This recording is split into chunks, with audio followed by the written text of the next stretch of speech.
মিষ্টি বানানোর এই সহজ টেকনিকটা যদি একবার জেনে যান তাহলে কিন্তু আপনি আর কোনোদিনও মিষ্টি কিনে খাবেন না। এত সহজ বানানো এটা। এর আগে কিন্তু আমি বিভিন্ন মানুষের ভিডিও ফলো করে বানিয়েছি। তাতে কিন্তু আমি একবারও পারফেক্ট ভাবে বানাতে পারিনি। কিন্তু যখন থেকে এই সহজ রেসিপিটা ফলো করে বানিয়েছি তখন থেকে আমি পারফেক্ট ভাবে বানাতে পেরেছি এবং প্রথমবার থেকেই। আর মিষ্টি বানানোর জন্য কিন্তু সবথেকে যে জিনিসটা ভালো হওয়ার দরকার সেটা হচ্ছে ছানা। ২ লিটার দুধ আমি বলক উঠিয়ে নিয়েছি। এখন ২ লিটার দুধের জন্য ২ টেবিল চামচ ভিনেগার আর ২ টেবিল চামচ পানি মিশিয়ে এটা দিয়ে ১ মিনিট মতো এটা রেখে নামিয়ে নিব। সাথে সাথে নামিয়ে নিয়ে পানি দিয়ে ধুয়ে এটা কিন্তু খুব ভালো করে একটা নরম সুতি কাপড়ে বেঁধে রাখতে হবে ২ ঘন্টা। আমি এ ধরনের একটা পাত্রে এটাকে ছেঁকে নিয়ে পানি দিয়ে কিন্তু ভালো করে ধুয়ে নিয়েছি।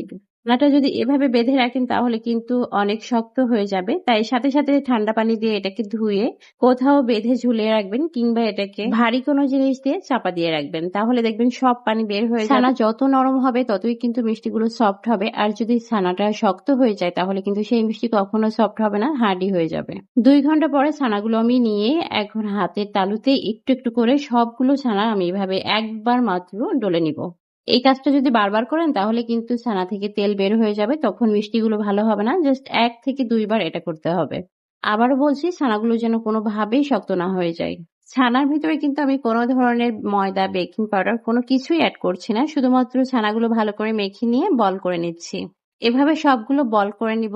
মিষ্টি বানানো কিন্তু আমাদের একেবারে কমপ্লিট। এখন যেটা করতে হবে, চিনি শিরার ভিতরে এটা ১৫ মিনিট জাল করব। আর এই ১৫ মিনিট জাল করলেই হয়ে যাবে। আমি এখানে ১ লিটার পানি নিয়েছি আর ১ লিটার পানির জন্য ২ কাপ চিনি দিয়েছি আর সামান্য লেবুর রস দিয়ে দিলাম। এই লেবুর রসটা দিলে দেখবেন মিষ্টির যে শিরাটা সেটা একদম স্বচ্ছ হয়ে যাবে। পানিতে বলক উঠে যাওয়ার সাথে সাথে এই মিষ্টিগুলো সব দিয়ে দিব। সব দিয়ে ১৫ মিনিট ঢেকে রাখবো। আর এই ১৫ মিনিটে ঢাকনাটা খুলতে হবে না। ঢাকনাটা দিয়েই ১৫ মিনিট জাল করব। মাঝে মধ্যে হাঁড়িটা উঁচু করে একটু ঝাঁকি দিয়ে দিলেই হবে। তাছাড়া আর কিছুই করতে হবে না।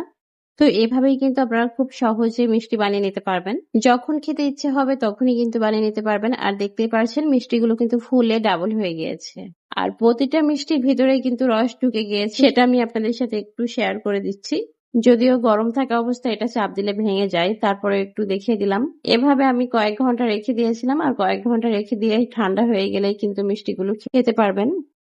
আমার কাছে তো খুবই সহজ লাগলো, কারণ এত সহজ আমি আর কোনো মিষ্টি বানাতে পারি না। মনে হয় এটাই সবথেকে বেশি সহজ লেগেছে আমার কাছে। অনেক আপুই আছেন যারা মনে করেন রসগোল্লা বানানোটা অনেক সময়ের ব্যাপার, তারপরে হচ্ছে এটা বানাতে গিয়ে বারবার ফেল হয়ে যান।